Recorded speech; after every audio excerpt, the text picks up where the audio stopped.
آپ نے سنا ہوگا حضور نے سورہ رحمان کے بارے میں فرمایا ہے، سورۃ الرحمان عروس القرآن، یہ سورہ رحمان جو ہے یہ قرآن کی دلہن ہے۔ جیسے دلہن کو آپ خوشنما لباس پہناتے ہیں، آراستہ پیراستہ اس کو گہنے اور اس کو زیور پہناتے ہیں، تو جس طریقے سے سجاتے ہیں آپ دلہن کو، اللہ تعالیٰ نے ایک سورت قرآن مجید میں ایسی رکھی ہے سورہ رحمان کی، اسے خوب سجایا ہے۔ اس میں الفاظ کا در و بست، اس کا اپنا ایک ڈیوائن میوزک ہے۔ وہ تو اللہ تعالیٰ قراء جو ہے خاص طور پر مصر کے قراء، اللہ تعالیٰ ان پر رحمت نازل فرمائے، ان کی خطاؤں سے درگزر کرے۔ جس طرح قرآن کے انٹرنسک میوزک کو انہوں نے واضح کیا ہے، واقعہ یہ ہے کہ اگر یہ لوگ نہ ہوتے، شیخ عبد الباسط محمد عبد الصمد، شیخ محمود خلیل الحسنی، یہ لوگ کہ جنہوں نے قرآن کے اس غنا میوزک، یہ لفظ جو ہے آپ حیران نہ ہو کہ میں یہ کشا توہین کر رہا ہوں قرآن کی، حضور نے یہ لفظ استعمال کیا ہے، تغنو، اس قرآن کو اچھی سے اچھی خوشلحانی کے ساتھ پڑھو۔ من لم یتغن بالقرآن فلیس منا، جو قرآن کو بہتر سے بہتر انداز میں، اچھی سے اچھی آواز میں، خوشلحانی کے ساتھ پڑھنے کی کوشش نہیں کرتا، وہ ہم میں سے نہیں۔ بلکہ ایک مرتبہ حضور رات کے وقت آپ گشت پر تھے اپنے ساتھیوں کے حالات معلوم کرنے کے لیے۔ حضرت ابو موسیٰ اشعری رضی اللہ تعالیٰ عنہ ایک صحابی ہیں، ان کے گھر کے پاس سے گزر ہوا، وہ رات کو تہجد پڑھ رہے تھے، کھڑے ہوئے کیف کے عالم میں قرآن تلاوت کر رہے ہیں۔ حضور کو بہت پسند آئی ان کی قرات، کافی دیر تک وہاں کھڑے سنتے رہے۔ اب انہیں کیا پتا کون سن رہا ہے، بالکل اسی طرح سمجھ لیجئے ایک بات یاد آئی ہے، حضور فرماتے ہیں کہ جس طرح کان لگا کر اللہ قرآن کو سنتا ہے، کسی چیز کو نہیں سنتا۔ ہمیں نظر نہیں آتا نا، ہمیں معلوم نہیں، ہم قرآن پڑھ رہے ہیں تو سننے والا کون ہے؟ سب سے زیادہ کان لگا کر خود اللہ۔ یہاں اس لیے مجھے یاد آیا کہ ابو موسیٰ اشعری کو کیا پتا تھا کہ کون سن رہا ہے؟ وہ اپنی کیفیت میں نماز میں تہجد میں قرآن کی تلاوت کر رہے تھے، اور ظاہر بات ہے ان کے گھر ایکڑوں میں بنے ہوئے نہیں تھے، ایک ایک کمرہ، ایک ایک کوئی حجرہ، ایسے تو گھر تھے نا صحابہ کے، لہذا حضور پاس سے گزرے، آواز آئی، کافی دیر سنتے رہے۔ اس کے بعد آپ تشریف لے گئے، صبح فجر میں ملاقات ہوئی تو حضور نے تحسین کے انداز میں فرمایا، یا ابا موسیٰ انک قد اوتیت مزمارا من مزامیر آل داؤد، اے ابو موسیٰ تمہیں تو آل داؤد کے سازوں میں سے ایک ساز اللہ نے عطا فرما دیا۔ جس طرح حضرت داؤد، لہن داؤدی مشہور ہے کہ جب وہ پچھلے پہر رات کو حمد کے ترانے الاپتے تھے، قرآن میں ہے کہ پرندے شامل ہو جاتے تھے ساتھ، اور پہاڑ وجد میں آتے تھے، پہاڑ بھی ان کے ساتھ شریک ہوتے تھے۔ تو جس طرح کا اللہ نے ان کو لہن عطا فرمایا تھا، حضور نے تحسین کے انداز میں فرمایا ہے ابو موسیٰ اشعری، اللہ نے تمہیں بھی آل داؤد کے سازوں میں سے ایک ساز عطا فرمایا ہے۔ بہرحال قرآن مجید کا جو یہ میوزک ہے، قرآن کے الفاظ کا جو حسن ہے، جہاں تک حسن معنوی ہے وہ تو ہر لفظ میں ہے، لیکن یہ حسن ظاہری، حسن صوتی، حسن لفظی، یہ اپنے کلائمیکس پر آپ کو نظر آئے گا سورہ رحمان۔ لیکن قرآن میں یہ سورت اس اعتبار سے بھی ممتاز ہے، اس کی 4 آیات پر ذرا توجہ کریں گے، عجیب حقائق سامنے آئے۔ جہاں یہ قرآن مجید کے حسن صوت اور حسن لفظی کی معراج ہے، وہیں اس کی پہلی 4 آیات میں 4 چوٹی کی چیزوں کا ذکر ہے، سب سے اونچی چیز ہے۔ پہلی آیت کیا ہے؟ الرحمن، ایک آیت ہو گئی۔ رحمان کیا ہے؟ اللہ کا نام ہے۔ کبھی آپ نے غور کیا اللہ کے ناموں میں سب سے پیارا نام کون سا ہوگا؟ رحمان۔ کیوں؟ اس کا مادہ کیا ہے؟ رحمت۔ ہمیں سب سے بڑھ کر جس چیز کی ضرورت ہے وہ کیا ہے؟ رحمت خداوند۔ نام اچھی طرح سن لیجئے اس حضور کے قول کو۔ حضور فرماتے کوئی شخص جنت میں مجرد اپنے عمل کی بنیاد پر داخل نہیں ہو سکے گا جب تک کہ رحمت خداوندی دستگیری نہ کرے۔ کسی صحابی نے بڑی ہمت اور جرأت کا ثبوت دیا کہ پوچھ لیا، کیا حضور آپ بھی؟ جب آپ نے فرمایا کوئی شخص داخل نہیں ہو سکتا جنت میں محض اپنے عمل کی بنیاد پر جب تک کہ رحمت خداوندی جو ہے وہ دستگیری نہ فرمائے۔ پوچھا گیا کیا آپ بھی؟ آپ نے فرمایا ہاں میں بھی۔ آپ انداز کیجئے کہ اگر محمد الرسول اللہ بھی رحمت خداوندی کے ضرورت مند ہو تو تاب دیگرا چے رسد، ہماری تو سب سے بڑی ضرورت رحمت خداوندی۔ اب یہ رحمت جو ہے قرآن مجید میں اللہ تعالیٰ کی یہ شان 2 الفاظ کے ذریعے سے آتی ہے، رحیم اور رحمان۔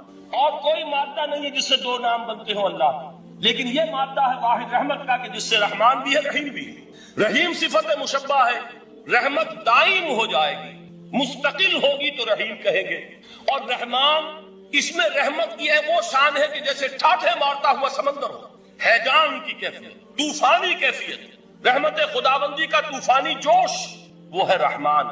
آپ تو رہتے اس علاقے میں ہیں، آپ کو معلوم ہے عرب اگر بھوکا مرا جا رہا ہو تو کیا کہے گا؟ انا جوعان۔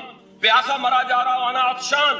بہت غضبناک ہوگا غضبان، غضبان آصفہ قرآن میں آیا، بہت غضبناک۔ رحمان جس کی رحمت جو ہے جوش میں ہے، ٹھاٹھے مارتے ہوئے سمندر کے مانے.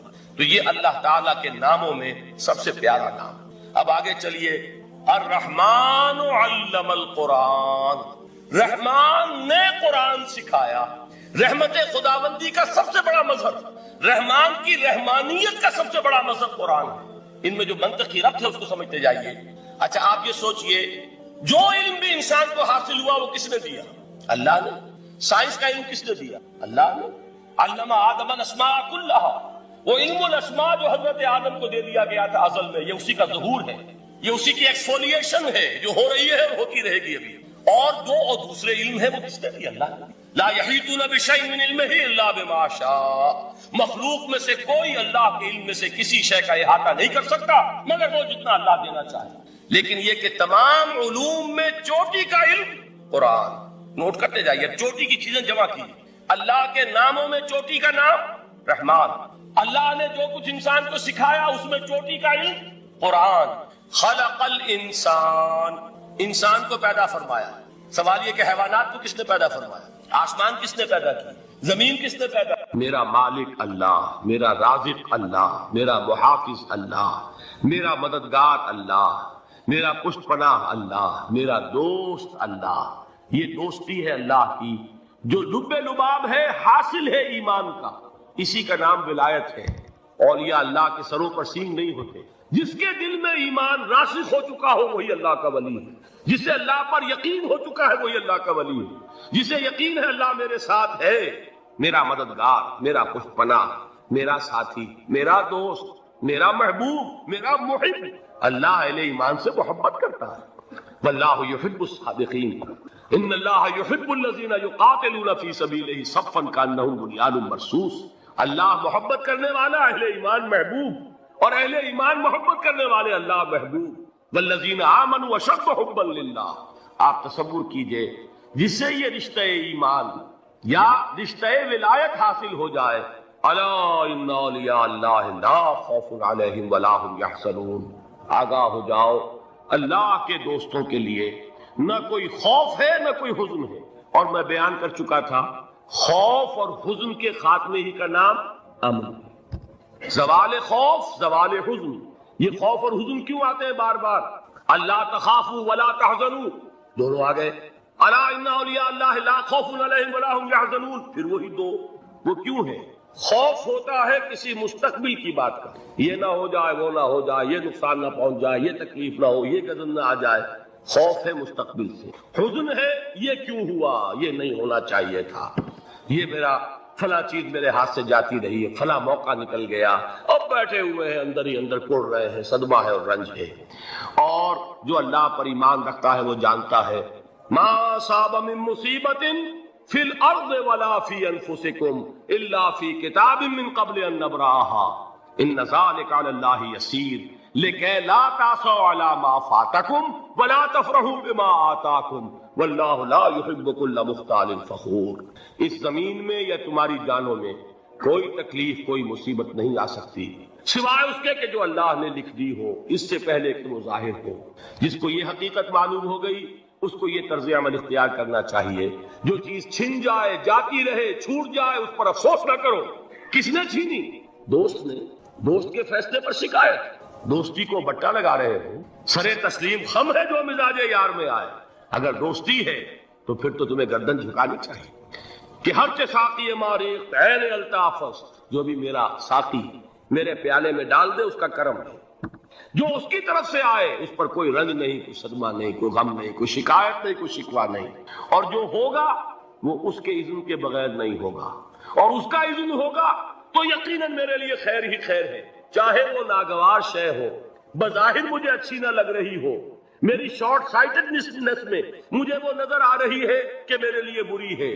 لیکن قرآن نے کہا ہے عسیٰ ان تکرہوا شیئا وہو خیر لکم وعسیٰ ان تحبوا شیئا وہو شر لکم واللہ یعلم وانتم لا تعلمون.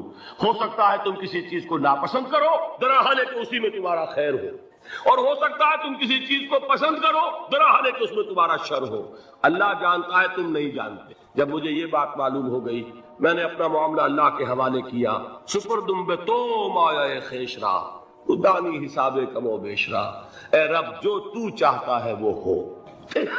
تیرے علم میں جو شے میرے لیے خیر ہے وہ ہو جائے، میری کوئی پسند نہیں، میری کوئی چاہت نہیں، یہ ہے راضی برضائے رب۔ اکبر الہ آبادی نے اسے کہا ہے رضائے حق پہ راضی رہ، یہ حرف آرزو کیسا، خدا خالق، خدا مالک، خدا کا حکم تو کیسا۔ صبر کی ایک تقسیم ہے جو علماء نے، تین بنیادی قسم کے صبر۔ الصبر علی الطاعہ، اطاعت پر صبر کر، حکم ہے روزہ رکھو، روزہ رکھنا ہے، چاہے پیاس سے حلق میں کانٹے پڑ رہے ہو، مئی اور جون کا روزہ ہو، یہ جو ہے صبر علی الطاعہ، اطاعت پر اللہ۔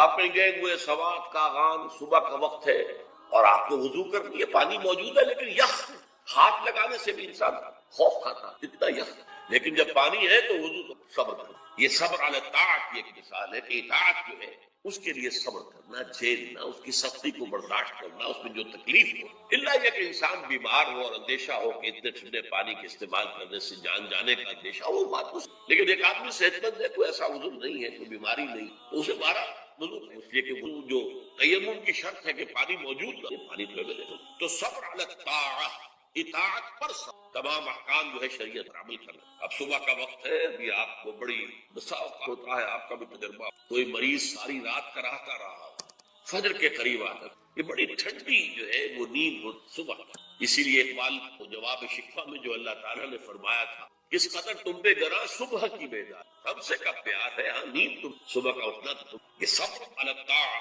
صبر علی الطاعہ ہوگا، یہ کچھ بھی ہے، بہرحال فجر کا اٹھنا، یہ ٹھنڈی ٹھنڈی جو ہوا چلی ہے، سخت گرمی کا موسم ہو، حبس میں رات گزری ہو، صبح کے وقت کوئی نسیم سحری تھوڑی سی چلے گی اور ایسی لوریاں دے گی، ایسی تھپیاں دے گی کہ آدمی جو ہے وہ چاہے گا تب آرام اٹھنا ہے، نماز کا۔ تو الصبر علی الطاعہ، دوسرا صبر ہے الصبر عن المعصیہ، معصیت سے رک جانا صبر، کوئی لذت ہے کام و دہن لیکن ہے ممنوع، غلط ہے، حرام شے ہے، لہذا یہ ہے صبر عن المعصیہ، وہ ہے صبر علی الاطاعہ، اور یہاں آئے گا عن الصبر عن المعصیہ، معصیت سے اپنے آپ کو روکنا چاہنا، ٹیمپٹیشنز کتنی بھی ہوں، کتنا بھی جو ہے اس کے لیے آپ کے نفس کی طرف تقاضا ہو رہا، کتنا ہی اندر سے وہ جذبہ ابھر رہا، روکنا، تھامنا، بند لگا دینا۔ تیسرا صبر ہے صبر علی البلاء یا صبر علی الایذاء، آزمائش پر صبر کرنا اور ایذا پر صبر، اور صبر عن الطبع، یہ صبر علی البلاء جو ہے اللہ تعالیٰ جو امتحان لیتا ہے انسان کا، ابتلاء، آزمائش، اللہ کی راہ میں جہاد کرنے میں ابتلاء آ رہا ہے، آزمائش، جان دینا، مال دینا، یا اور اسی طرح اللہ کی طرف سے آزمائش آ گئی ہے، آپ پر مصیبت آ گئی، آیا اس میں آپ صابر رہتے ہیں یا آل فال پکڑ دیتے ہیں اللہ کے خلاف؟ اجی ہمارے ساتھ وہ خیر کیا ہی نہیں، سب بھول گئے جو بھی اللہ تعالیٰ نے پہلے احسان کیا، کیونکہ ایک آزمائش۔ تو صبر علی البلاء، اب اس کے دو حصے ہیں جو میں نے بیان کیے، ایک ہے صبر علی الایذاء، آپ اسلام کی دعوت دے رہے ہیں، کوئی آپ کو ایذا پہنچا، سخت ایذا، یہ ایذا وربل بھی ہو سکتی ہے، یہ ایذا فزیکل بھی ہو، وربل ایذا پاگل ہو گیا، تمہارا دماغ خراب، تمہاری عقل الٹی ہو گئی، نہیں ہوگی، تم کسی برے، کوئی بری جو روح ہے اس کے زیر اثر آ، کوئی جن تمہارا پر قابض آ گیا، شیطان، یہ کیا ہو رہا ہے؟ وربل زبان سے، اور ایک مارا جائے، جیل میں رکھ دیا جائے، بھوکا رکھا جائے، اور ایک اسی کا مرحلہ آتا ہے ذرا بعد میں، جب وہ غلط معاشرہ اچھی طرح ٹھوک بجا کر دیکھ لیتا ہے کہ یہ ایذا سے تو یہ باز نہیں آئے، اپنی جمے ہوئے ہیں، ٹکے ہوئے ہیں، ڈٹے ہوئے، تو پھر تم لالچ، دیکھو ہم تمہیں اپنا بادشاہ بنا لیں گے، تم یہ بادشاہ، دیکھو ہم تمہیں قریش کی جس عورت کی طرف اشارہ کر دو جس کا حسن تمہیں اچھا لگے، ہم اس سے شادی کریں، تمہیں جتنا مال و دولت چاہیے تمہارے قدموں میں ڈال دیں گے، تمہارے بتوں کو، یہ نہ کہو یہ بات۔ اب یہ تمام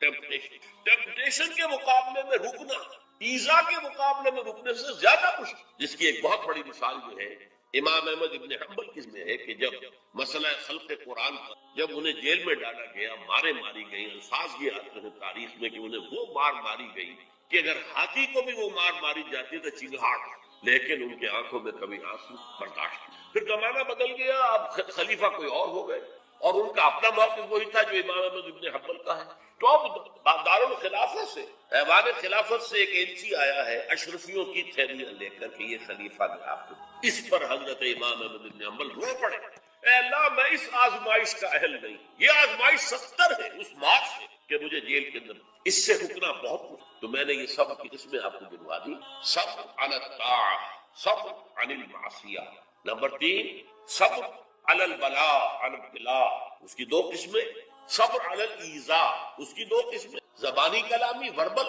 یا فزیکل جسمانی طور پر، اور پھر صبر عن الطبع ٹیمپٹیشن کے مقابلے میں آپ کو یہ سب اللہ انہا تذکرہ، یہ لفظ بہت اہم ہے، تذکرہ، ذکرہ، تذکیر، فذکر بالقرآن، کیا معنی ہے اس کی؟ یاد دہانی صحیح طریقہ جو ہے یاد دہانی۔ آفیشیل یوٹیوب چینل کو سبسکرائب کریں اور بیل آئیکن کلک کریں۔ نحمدہ ونصلی ونسلم علی سیدنا و مولانا محمد رسولہ النبی الامین المکین الحنین الکریم الرؤوف الرحیم، اما بعد، فاعوذ باللہ من الشیطان الرجیم، بسم اللہ الرحمن الرحیم۔ ان اللہ وملائکتہ یصلون علی النبی یا ایہا الذین آمنوا صلوا علیہ وسلموا تسلیما، صدق اللہ مولانا العظیم۔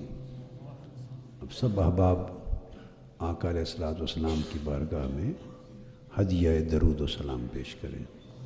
اللہم صلی علی سیدنا و مولانا محمد وعلی آلہ وصحبہ وبارک وسلم۔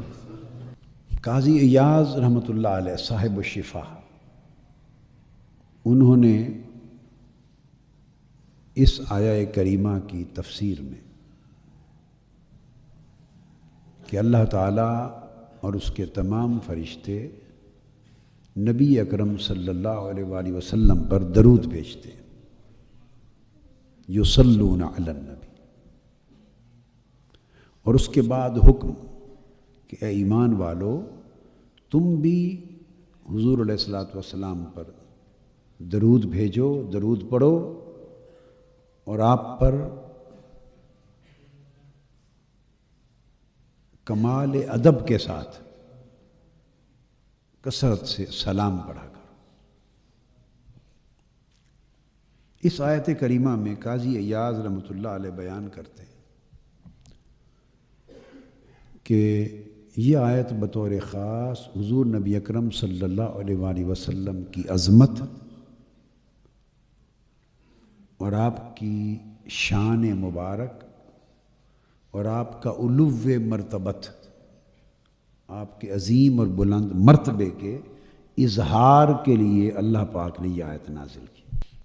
اور ایک بات جو بڑی اہم ہے وہ یہ کہ اس میں اللہ تبارک و تعالیٰ نے پہلے خبر دی ہے اور بعد میں حکم فرمایا ہے۔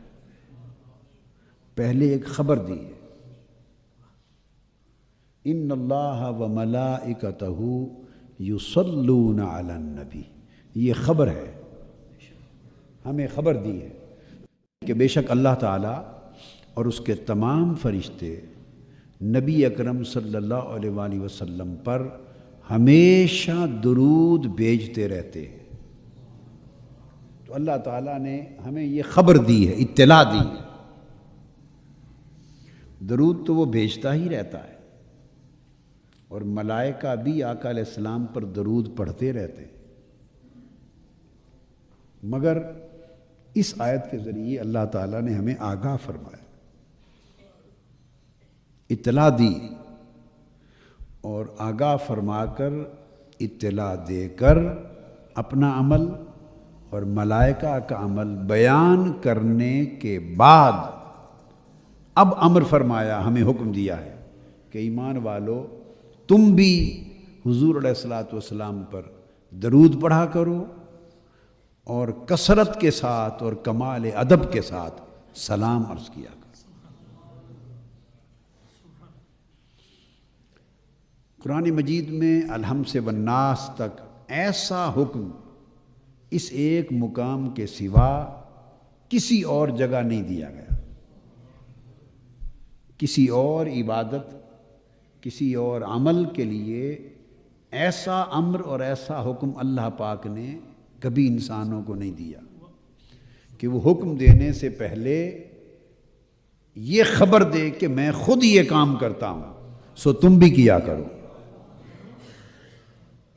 تو پہلی بات یہ ذہن نشین رکھ لیں کہ یہ حضور علیہ الصلوۃ والسلام کا وہ شرف و امتیاز ہے، اور آقا علیہ السلام کی وہ خصوصیت ہے، اور آقا علیہ السلام کی وہ عظمت ہے کہ اس کی کوئی اور مثال نہ پورے قرآن میں ہے، نہ تمام انبیاء علیہ السلام میں سے کسی نبی اور رسول کے بارے میں صادر ہوئی۔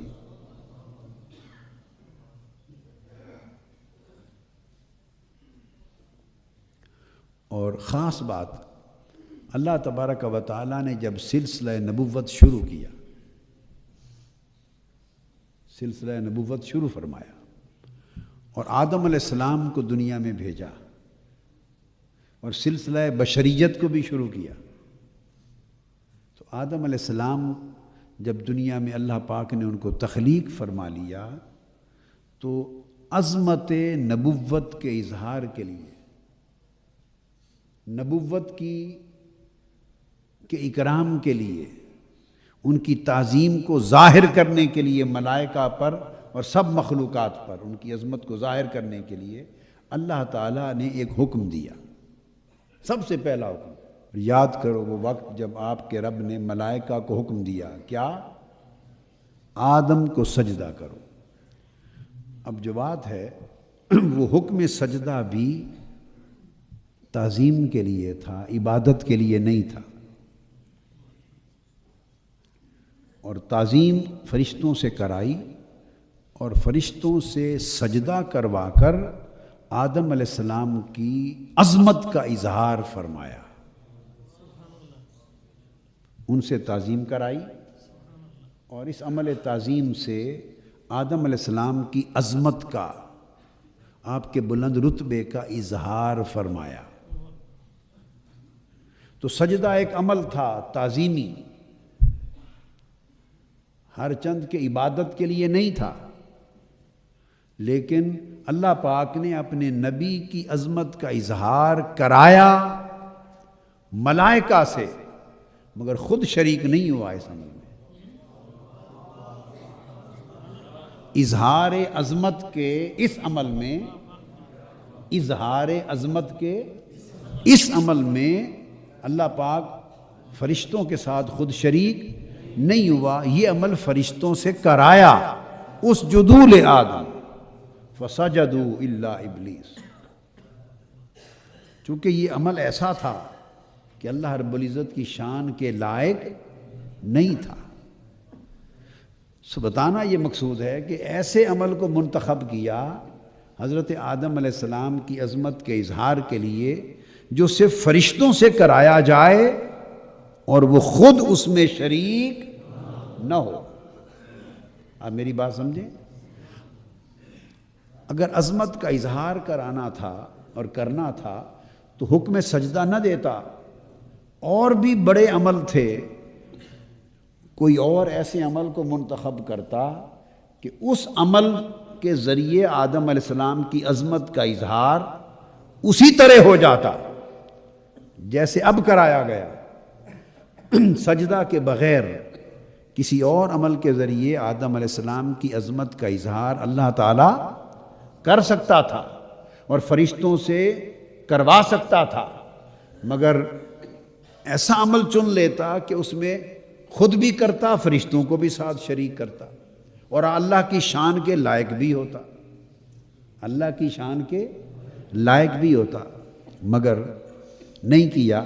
وہ سب سے پہلا عمل تھا اس کائنات کی تاریخ میں عظمت نبوت کے اظہار کے لیے۔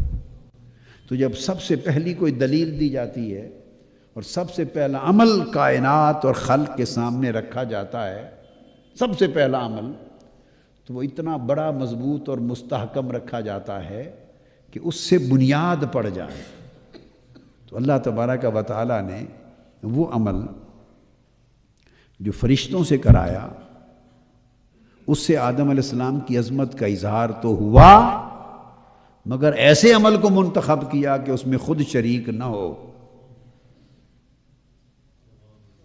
سو اس طرح باقی انبیاء علیہ السلام کی اپنے اپنے وقت میں ان کی عظمت کے اظہار اللہ تعالیٰ مختلف طریقوں سے کراتا رہا، مختلف طریقوں سے کراتا رہا، مگر کسی کی عظمت کے اظہار کے لیے اللہ تعالیٰ نے ایسا عمل منتخب نہیں کیا کہ جس میں وہ خود شریک ہو جائے۔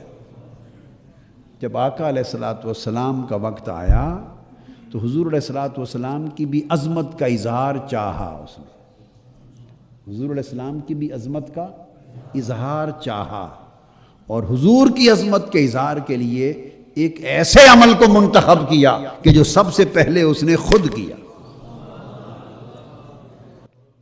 اب اس آیت کریمہ کی ترتیب یوں ہے، فرمایا ان اللہ و ملائکتہ یصلون علی النبی، بے شک اللہ اور اس کے سارے فرشتے نبی صلی اللہ علیہ وآلہ وسلم پر درود بھیجتے، اور اے ایمان والو تم بھی حضور پر درود بھیجو اور خوب سلام پڑھو۔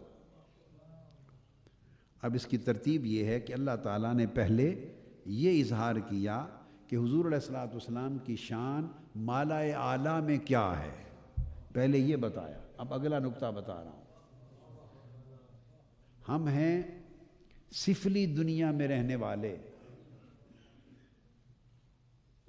ہم عالم سفلا کے رہنے والے ہیں، عالم سفلا کے رہنے والے ہیں، سفلی دنیا کے رہنے والے ہیں، اسفل کائنات کے رہنے والے ہیں، اسفل السافلین کی دنیا میں،